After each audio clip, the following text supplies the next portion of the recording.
Va a llegar el día cuando los reyes se arrodillen delante de Jesús y toda lengua confesará que Jesucristo es el Señor, para la gloria del Padre. Busque en su Biblia Romanos 8. Después de un momento leeremos los versos 18 y 19. Antes de eso quiero hacerle una pregunta. ¿Sabe usted lo que es el dolor, el sufrimiento, la pena, la desilusión, el temor, la frustración y la confusión? Si todavía no lo sabe, solo espere. Solo espere. No crea que usted escapará. Esta época en la cual vivimos está llena de enfermedades, guerras, odios, huelgas, dolor y confusión. Y parece que el hombre no puede hacer nada al respecto. Anhelamos mejores días y los días se vuelven peores. Los sueños dorados de los seres humanos se oxidan. El ansiado millennium se ha convertido en un pandemonium. ¿Qué tiene la Biblia que decir acerca de todo esto? Bien, veamos Romanos 8, versos 18 y 19. El apóstol ha estado pensando y dice: pues tengo por cierto que las aflicciones del tiempo presente no son comparables con la gloria venidera que en nosotros ha de manifestarse, porque el anhelo ardiente de la creación es el aguardar la manifestación de los hijos de Dios.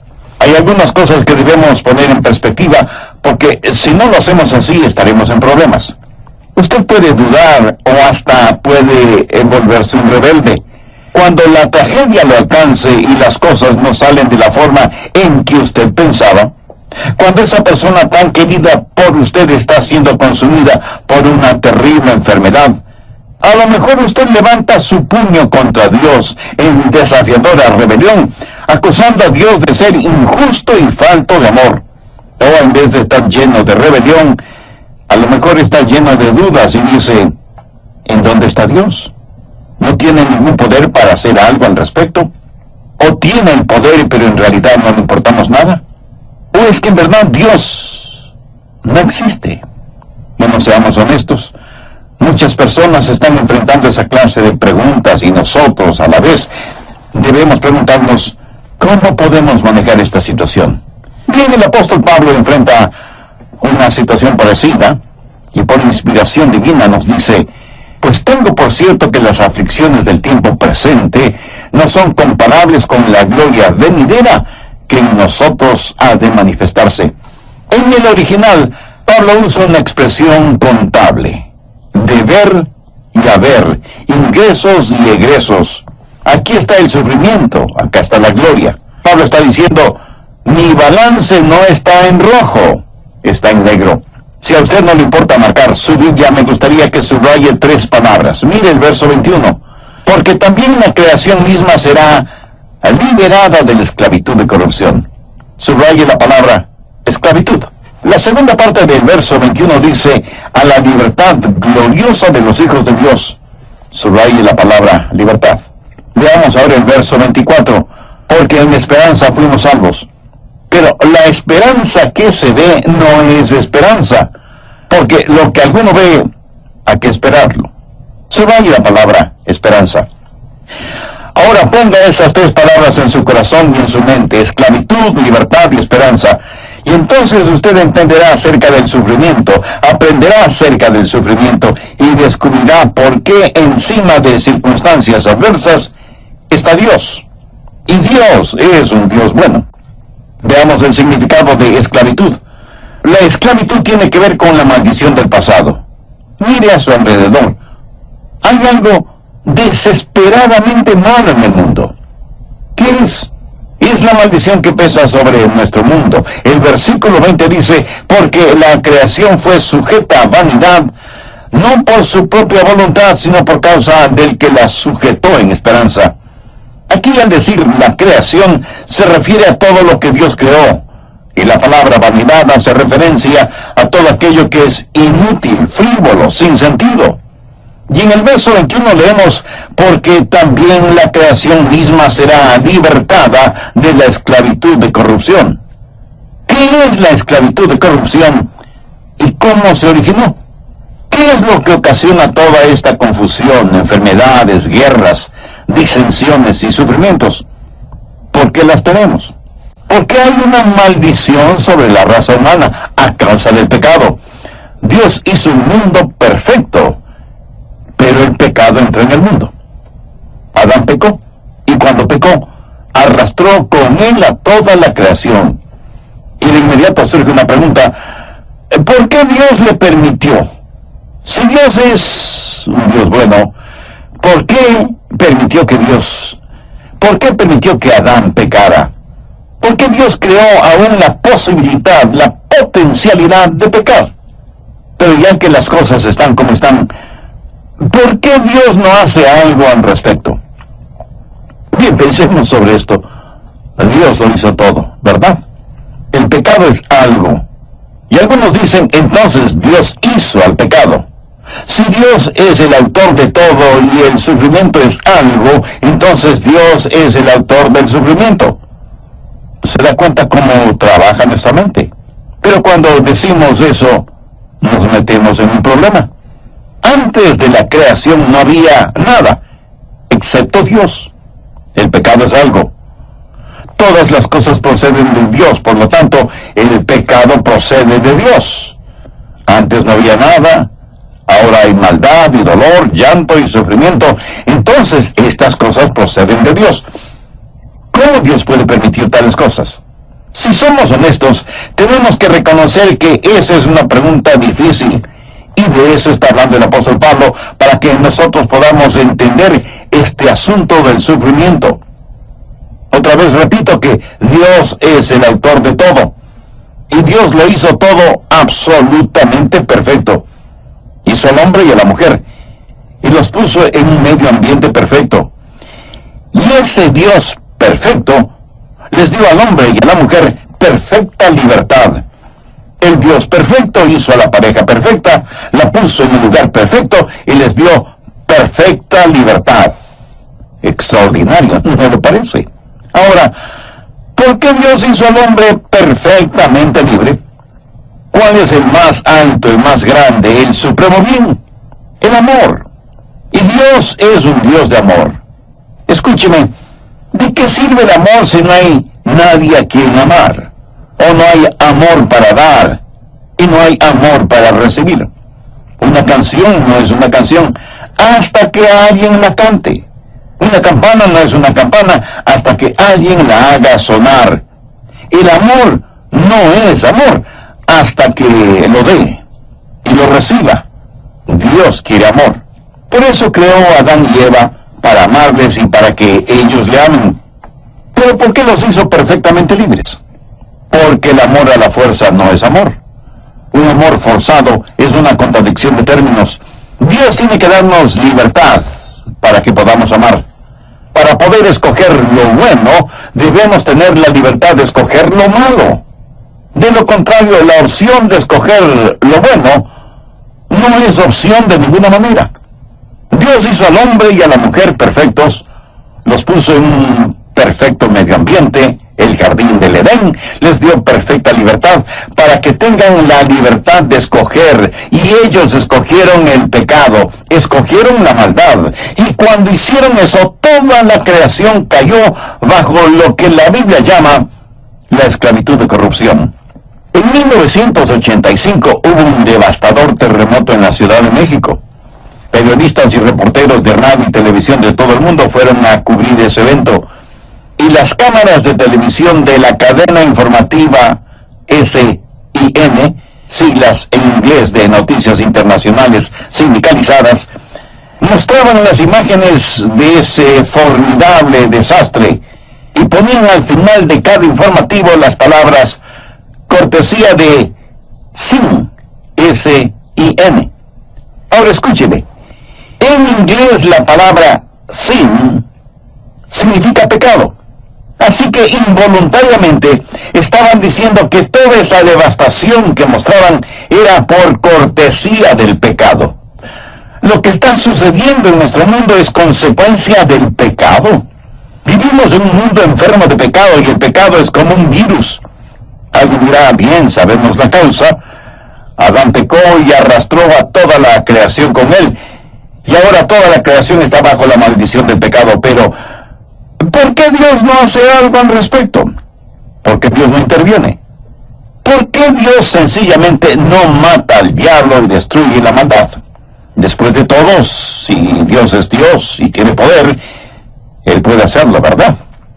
Buenas y aparentemente muy lógicas preguntas, ¿no le parece? Ahora escúcheme muy atentamente. Dios no puede destruir al diablo sin destruir la libertad. Y si Dios destruye la libertad, estaría destruyendo el amor. Y si Dios destruye el amor, estaría destruyendo el más alto y precioso bien. Es más, se estaría autodestruyendo. Si nosotros no tenemos la libertad de escoger lo bueno, entonces no somos libres.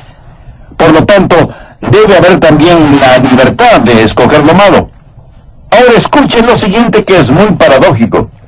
Para que Dios destruya lo malo, tendría que hacer lo malo, porque estaría destruyendo la capacidad del más alto bien, que es que sus criaturas escojan el amarle y el servirle. Entonces, ¿qué es lo que Dios va a hacer acerca del mal o del sufrimiento? Dios no va a destruirlo, Dios va a derrotarlo. Hubo dos jardines: el jardín del Edén, en donde estuvo el primer Adán, y el jardín de Getsemaní, en donde estuvo el segundo Adán. Y el Señor Jesús, el mismísimo Hijo de Dios, puso el pecado sobre sí mismo y lo llevó hasta la cruz. Y en esa cruz murió por causa del pecado suyo y del pecado mío. Por lo tanto, Dios, por medio de Cristo y de su gracia maravillosa, triunfará sobre todo. Recuerden que estamos hablando de la esclavitud, la maldición del pecado. Cuando Adán pecó, arrastró a toda la creación con él. ¿Cuál es esa esclavitud de corrupción de que habla el verso 21? Permítame decirle lo que le pasó a la creación. ¿Quiere saber por qué los periódicos publican lo que publican? Porque hay una maldición. La maldición del pasado está sobre todas las cosas. Hay una maldición sobre el reino animal. Anote Génesis 3:14. Y Jehová dijo a la serpiente: por cuanto esto hiciste, maldita serás entre todas las bestias. La realidad es que no solo la serpiente fue maldecida, sino todo el reino animal. Y lo que muchos llaman la supervivencia de los más aptos, no es más que el gemido de la creación que está maldecida. Cuando Dios hizo la creación, puso a los animales en el jardín del Edén. No los puso ahí con la ley del colmillo y de las garras. Eso fue un resultado del pecado, porque el reino animal fue maldecido. El reino mineral está bajo maldición. Veamos Génesis 3:17. Y al hombre le dijo: por cuanto obedeciste a la voz de tu mujer y comiste del árbol de que te mandé diciendo, no comerás de él, maldita será la tierra por tu causa, con dolor comerás de ella todos los días de tu vida. Esa es la razón por la que tenemos todos esos problemas ecológicos que se han vuelto una gran preocupación política. Los desiertos, las tierras inservibles, los lugares erosionados, es porque Dios maldijo al reino animal, al reino mineral y al reino vegetal. Vea lo que dice Génesis 3:18. Espinos y cardos te producirá, y comerás plantas del campo. Este mundo, que debería ser un verdadero jardín del Edén, se ha convertido en un jardín de hierba mala. ¿Ha notado cómo crece la hierba mala en los jardines sin que nadie la siembre? Y qué difícil es hacer crecer vegetales. Pero no solo eso. Hay una maldición sobre la humanidad. El hombre debía haber tenido dominio sobre la tierra. ¿Por qué y cómo hizo Dios a Adán y Eva? Génesis 1:26 tiene la respuesta. Entonces dijo Dios: hagamos al hombre a nuestra imagen, conforme a nuestra semejanza, y señoree en los peces del mar, en las aves de los cielos, en las bestias, en toda la tierra, y en todo animal que se arrastra sobre la tierra. Pero el hombre, en verdad, no tiene dominio sobre la tierra. ¿Por qué? Por culpa del pecado. El hombre es moralmente depravado. Su mente, como la tierra, es un jardín de hierbas malas. Su imaginación es malvada. Mire las revistas que se venden por todas partes. Pura basura pornográfica y barata. emocionalmente perturbado. La psicosis y las neurosis son una realidad porque hay pecado en la vida del hombre. El ser humano está moralmente depravado, emocionalmente perturbado y físicamente contaminado. ¿Por qué nuestros cuerpos se van acabando? Veamos lo que dice Romanos 5:12. Por tanto, como el pecado entró en el mundo por un hombre, y por el pecado la muerte, su fuente genética está contaminada. La semilla de la muerte está en usted. Usted está muriendo. Yo estoy muriendo. Todos tenemos una enfermedad fatal y terminal, la muerte, que es causada por el pecado. Y nadie, escúcheme bien, absolutamente nadie escapará de la muerte. Volvamos a Romanos 8, verso 23. Y no solo ella, sino que también nosotros mismos que tenemos las primicias del Espíritu, nosotros también gemimos dentro de nosotros mismos, esperando la adopción, la redención de nuestro cuerpo. Mi espíritu ya es salvo, pero mi cuerpo no todavía. Aún no está redimido. Lo mismo sucede con usted. Estamos esperando la redención de nuestros cuerpos, pero ya tengo las primicias del Espíritu en mi corazón. Cuando recibí al Señor Jesucristo como mi Salvador y Señor en forma personal, el Espíritu Santo vino a morar en mí, pero yo vivo en un cuerpo que gime exactamente como usted. Por favor, busque Romanos 8, versos del 21 al 23. Porque también la creación misma será libertada de la esclavitud de corrupción y la libertad gloriosa de los hijos de Dios. Porque sabemos que toda la creación gime a una, y a una está con dolores de parto hasta ahora. Y no solo ella, sino que también nosotros mismos, que tenemos las primicias del Espíritu, nosotros también gemimos dentro de nosotros mismos, esperando la adopción, la redención de nuestro cuerpo. Hay un mejor día que se aproxima. Toda la creación gime y suspira, y está abrumada con dolor y angustia. El tratar de salvar a este mundo con programas ecológicos o medidas políticas es como tratar de arreglar las sillas en la cubierta del Titanic mientras el barco se hunde. Pero cuando Jesús regrese va a cambiar todo. Y esta creación está esperando con los brazos extendidos la segunda venida de Cristo. La Biblia dice que cuando Jesús regrese, los árboles del campo aplaudirán. Y la tierra estará llena del conocimiento de Dios como las aguas cubren la mar. Cuando Jesús regrese, habrá cambios en el reino animal. Anote Isaías 11, del 6 al 11.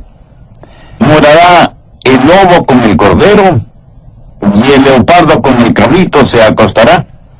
El becerro y el león y la bestia doméstica andarán juntos, y un niño los pastoreará. La vaca y la osa pasarán, sus crías se echarán juntas, y el león como el buey comerán paja. Y el niño de pecho jugará sobre la cueva del áspid, y el recién destetado extenderá su mano sobre la caverna de la víbora. No harán mal, ni dañarán en todo mi santo monte, porque la tierra será llena del conocimiento de Jehová, como las aguas cubren el mar. El reino animal será cambiado, así como el reino mineral. Anota Isaías 35:1. Se alegrará en el desierto y la soledad. El yermo se gozará, y florecerá como la rosa. El reino vegetal también será cambiado, de acuerdo a lo que nos dice Isaías 55, los versos 12 y 13. Porque con alegría saldréis, y con paz seréis vueltos. Los montes y los collados levantarán canción delante de vosotros, y todos los árboles del campo darán palmadas de aplauso. En lugar de la zarza crecerá ciprés, y en lugar de la ortiga crecerá rayán, y será Jehová por nombre, por señal eterna, que nunca será raída. Y el reino humano también será cambiado. Nuestros cuerpos van a ser redimidos. De acuerdo a lo que dice Romanos 8:23, estamos esperando por la redención de nuestros cuerpos. El doctor Vance Havner solía decir, usted no será llevado al cielo como que si fuera un montón de hierro viejo. Usted va a tener un cuerpo como el glorioso cuerpo de Cristo. Por eso es que Romanos 8:18 dice, pues tengo por cierto que las aflicciones del tiempo presente no son comparables con la gloria venidera que en nosotros ha de manifestarse. Porque vamos a ser como Jesús.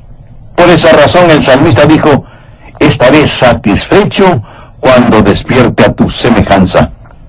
Y este gran y querido Dios que nos ha redimido va a transformar cada gemido en una aleluya, y cada lágrima en una perla, y cada calvario en una pascua, y cada puesta de sol en una salida de sol, cuando Jesús regrese. Bien, recuerda cuáles fueron las palabras que le pedí subrayar en su Biblia en el programa anterior. La primera fue esclavitud, la segunda palabra fue libertad, y la tercera palabra fue esperanza. Ahora ponga atención. Primero, la maldición del pecado, o sea, esclavitud. Segundo, la conquista de mañana, o sea, libertad. Y tercero, la consolación presente, o sea, esperanza. Recuerde que los gemidos que soportamos son temporales y que la gloria que esperamos es eterna.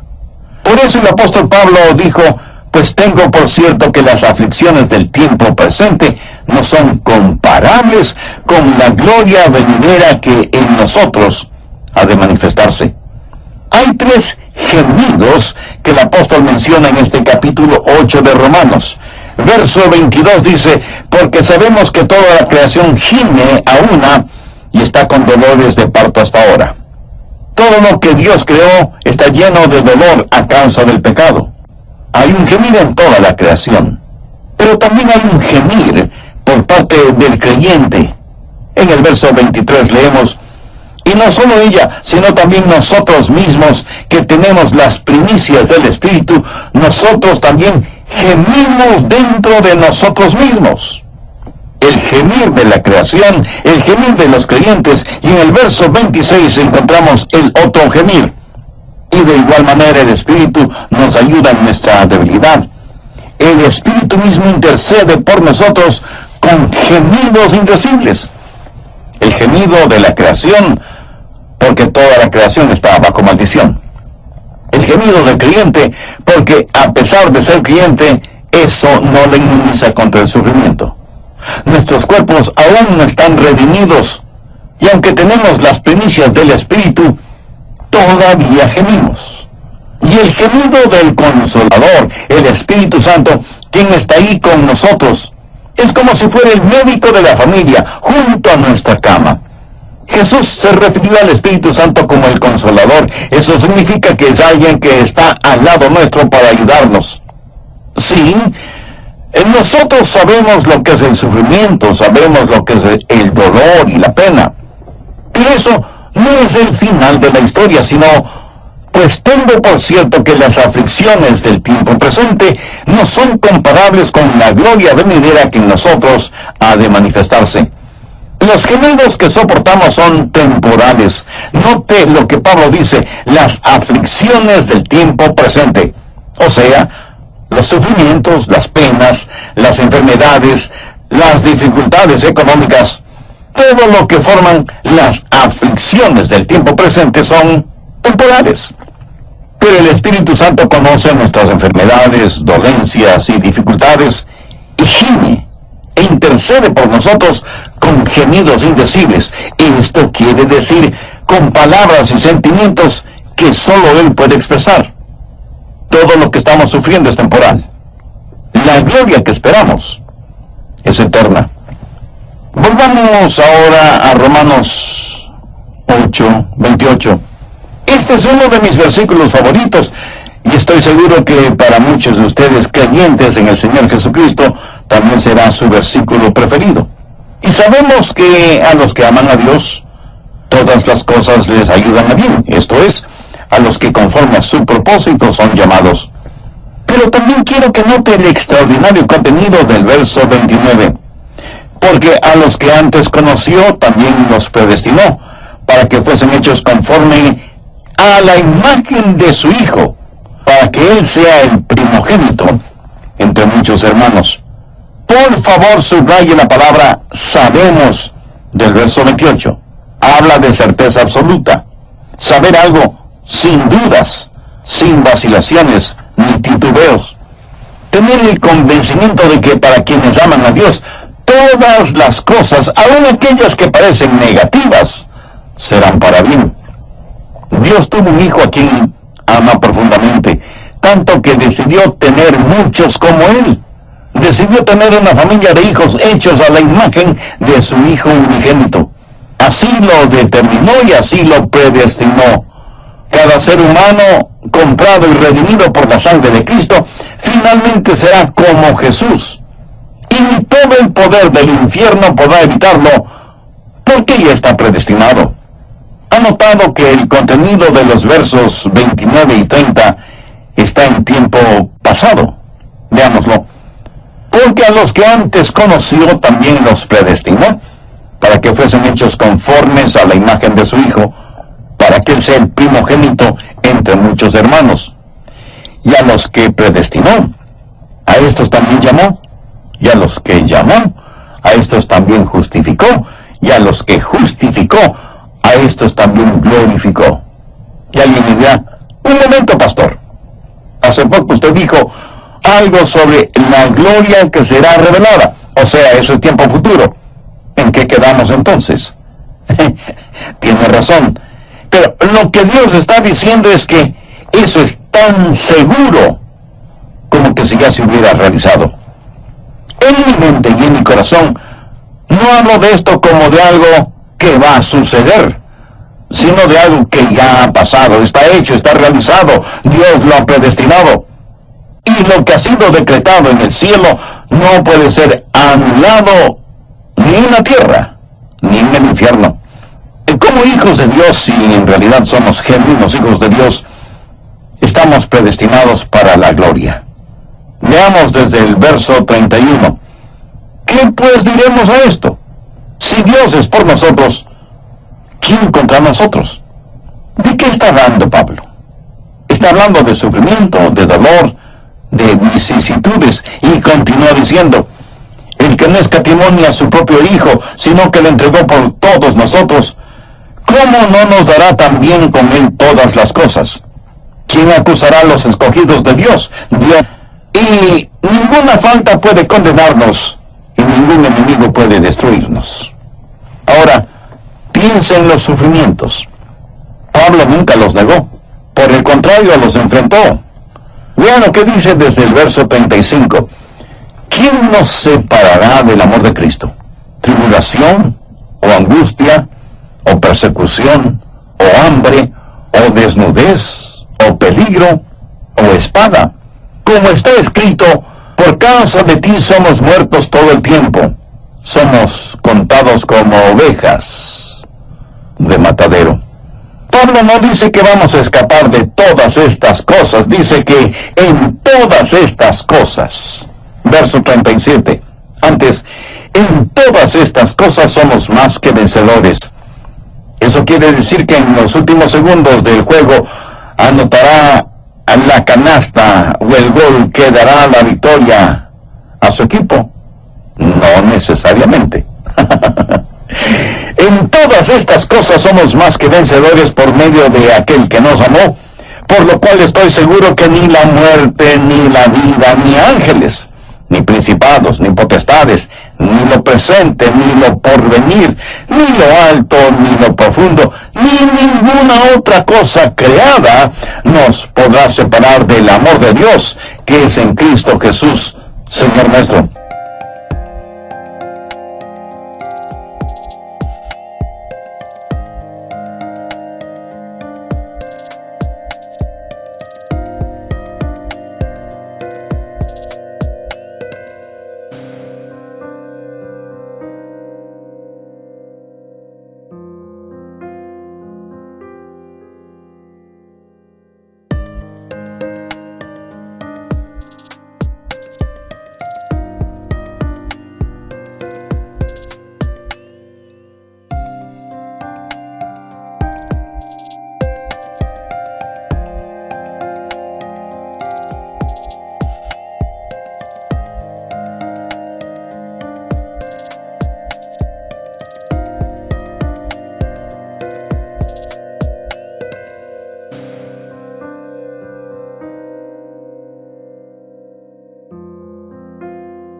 Él no está diciendo que como hijos de Dios no vamos a sufrir, pero dice que estamos predestinados para la gloria y que los sufrimientos del tiempo presente ni siquiera se pueden comparar con la gloria que será revelada en nosotros.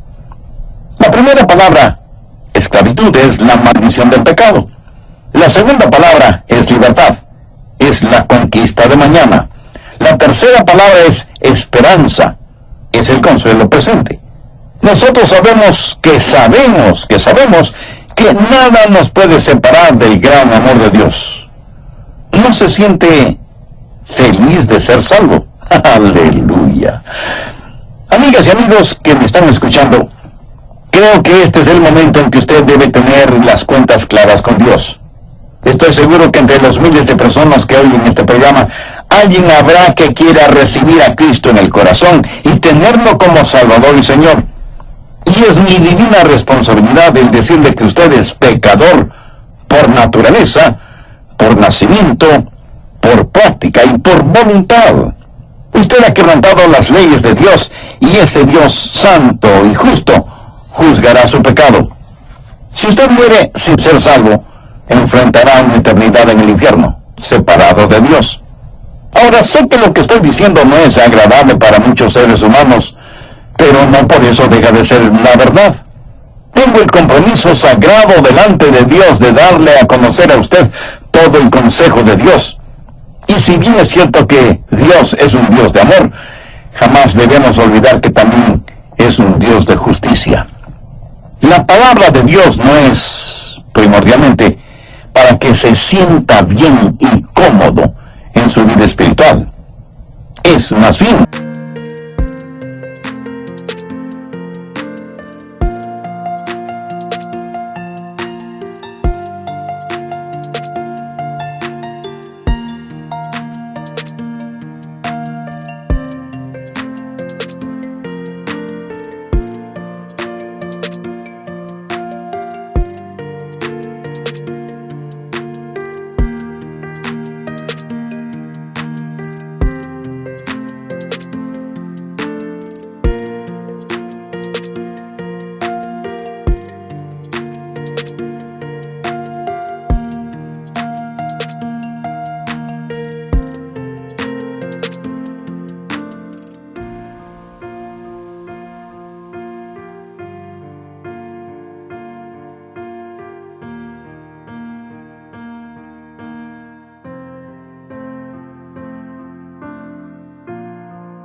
para que se sienta mal. Porque solo cuando el Espíritu Santo nos incomoda espiritualmente y nos convence de nuestro pecado, estamos más sensibles a la voz y a las demandas de Dios en nuestras vidas. La Biblia dice que Dios no quiere que nadie se condene, que nadie se pierda. Por eso envió a su amado Hijo, el Señor Jesucristo, para que Él sea nuestro sustituto para pagar la culpa de nuestras transgresiones y darse como sacrificio en la cruz del Calvario. La palabra de Dios nos dice en 2 Corintios 5:21, al que no conoció pecado, y se refiere al Señor Jesucristo, por nosotros lo hizo pecado para que nosotros fuésemos hechos justicia de Dios en Él. Jesús llevó sus pecados y los míos a la cruz. Y ahí, al derramar su sangre, hizo expiación por nuestros pecados. O sea, Él ya sufrió en lugar nuestro, lo que nosotros debíamos haber sufrido como consecuencia de nuestras maldades. Él murió por usted. Y si usted acepta la muerte expiatoria de Jesús y por fe le recibe en su corazón como Salvador y Señor, le puedo asegurar con la autoridad de la palabra de Dios que Él le salvará, le predestinará y le guardará para su gloria. Si usted quiere hacer esa decisión espiritual ahora mismo, le invito a orar de la siguiente manera. Yo le voy a guiar en una breve oración, pero usted puede usar sus propias palabras y puede orar en voz alta o en voz baja, o si lo prefiere, puede orar silenciosamente en la intimidad de su corazón. Pero ore con fe, ore sinceramente y con convicción. Diga: querido Dios, gracias por amarme. Gracias por haber dado a tu amado Hijo para que ocupe mi lugar en la cruz del Calvario. Sé que soy pecador y estoy perdido, y lo que merezco es tu justo juicio sobre mí, pero vengo en busca de tu misericordia y de tu gracia. Señor Jesús, tú prometiste salvarme si confiaba en ti. Sí, confío en ti. Creo que tú eres el Hijo de Dios que moriste en la cruz para salvarme. Creo que Dios te levantó de entre los muertos y ahora resucitado estás en la gloria, a la diestra de tu Padre. Este momento, con sencilla pero genuina fe, te invito a que entres en mi corazón y seas mi Salvador y mi Señor. Te entrego el control de mi vida, perdona mis pecados, sálvame, límpiame, sáname. No espero ninguna señal sobrenatural y ayúdame a estar firme en tu palabra. Y porque tú moriste por mí, yo quiero vivir para ti. Ayúdame a que jamás me avergüence de ti, ya que nunca sea yo una vergüenza para ti o para tu palabra. Gracias por amarme, por perdonarme, por salvarme, por predestinarme para ser partícipe de tu gloria en la eternidad. Lo pido en tu santo nombre.